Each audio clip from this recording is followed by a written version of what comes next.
Hello everyone and welcome to Homestead Miami Speedway for the final race of the FARA season, the FARA Race of Champions. The FARA Racing Series started in Homestead in February, and since the start, drivers have been scoring championship points. The Pro Spec Miata class is one of the funnest classes to watch and one of the toughest to race in. A lot of chaos, a lot of fun, a lot of fan enjoyment, and it's always a blast. It's much more of a chess game than it is like it still is racing, but you also got to put yourself in the right spots and, setting up for a run for the next corner, for the next straight, or whether it's, judging your brake marker maybe 20, 30 feet later to get position on the inside. It's basically chess game at 80, 90 miles an hour in the infield and then 120 on the straightaway. For most people coming into this championship race, they've at least run most of the season.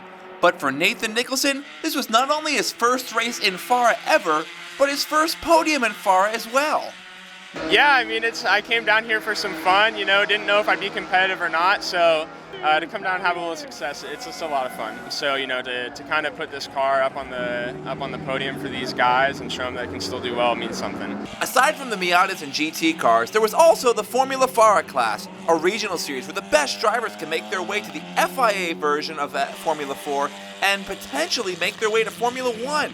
I was able to ask the young prospects what it's like to race a Formula car around Homestead Speedway and what their futures may hold. It's a lot of strategy because with such a long banking, there's a lot more that comes into play other than just, raw pace, because you can be a couple tenths off and still just with that banking running up front with everyone. So it's a lot of strategy in racecraft. Yeah, here in the US it's a little bit different, and especially F1. F1, you need a ton of money.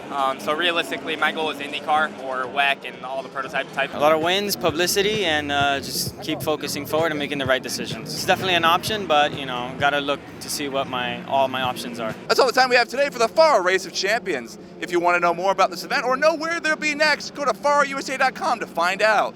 For Kaplan News, I am Dylan Pazay.